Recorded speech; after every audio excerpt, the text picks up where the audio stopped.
بسم اللہ الرحمن الرحیم۔ السلام علیکم۔ ایک روز حضرت عیسیٰ علیہ السلام کا گزر ایک قبرستان سے ہوا تو وہاں ایک شخص ایک قبر کے پاس بیٹھا زارو قطار رو رہا تھا۔ آپ علیہ السلام نے رونے کا سبب پوچھا تو کہنے لگا، یہ میری زوجہ کی قبر ہے، یہ میرے چچا کی بیٹی تھی، مجھے اس سے بہت زیادہ پیار تھا، میں اس کی جدائی برداشت نہیں کر سکتا۔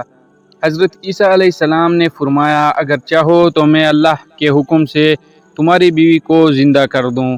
اس نے بے قرار ہو کر کہا، ہاں ایسا ضرور کر دیجئے۔ چنانچہ آپ علیہ السلام نے قبر پر کھڑے ہو کر کہا، اللہ سبحانہ و تعالیٰ کے حکم سے اٹھ جا۔ قبر پھٹی اور اس میں سے ایک حبشی غلام باہر نکلا جس پر آگ کے شعلے بھڑک رہے تھے۔ اس نے حضرت عیسیٰ علیہ السلام کو دیکھ کر بآواز بلند کہا، لا الہ الا اللہ، عیسیٰ روح اللہ۔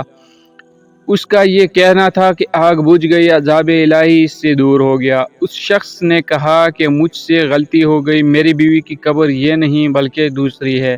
آپ علیہ السلام وہاں تشریف لے گئے اور فرمایا، اللہ عز و جل کے حکم سے اٹھ جا۔ قبر پھٹی اور اس میں سے ایک حسین و جمیل عورت باہر نکل آئی۔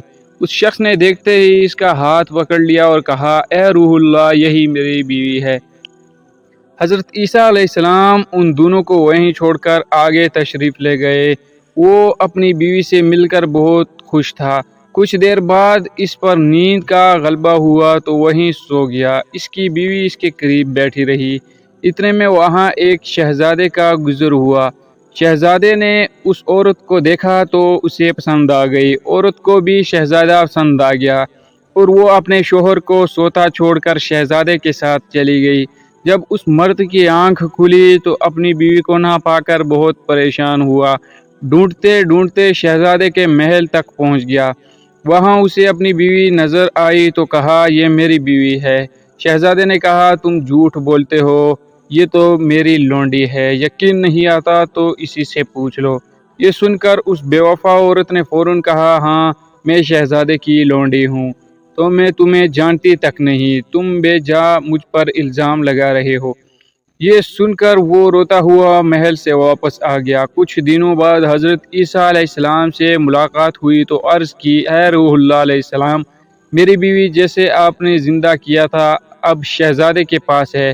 شہزادہ اپنی لونڈی بتاتا ہے اور وہ بھی یہی کہہ رہی ہے کہ میں شہزادے کی لونڈی ہوں، تمہاری بیوی نہیں، آپ ہمارا فیصلہ فرما دیجئے۔ چنانچہ آپ علیہ السلام نے اس عورت سے فرمایا، کیا تو وہی نہیں جسے میں نے اللہ عز و جل کے حکم سے زندہ کیا تھا؟ عورت نے کہا، نہیں میں وہ نہیں۔ آپ علیہ السلام نے فرمایا، اچھا تو ہماری دی ہوئی چیز واپس کر دیں۔ اتنا فرمانا تھا کہ وہ جھوٹی و بے وفا عورت مردہ ہو کر زمین پر گر پڑی۔ حضرت عیسیٰ علیہ السلام نے فرمایا، جو شخص ایسے مرد کو دیکھنا چاہے جو کافر ہو کر مرا تھا، پھر اللہ عز و جل نے اسے زندہ کر کے ایمان کی دولت سے نوازا، تو وہ اس حبشی غلام کو دیکھ لے، اور جو ایسی عورت کو دیکھنا چاہے جو ایمان کی حالت میں مری، پھر اللہ عز و جل نے اسے زندہ کیا اور وہ کفر کی حالت میں مری، تو وہ اس عورت کو دیکھ لے۔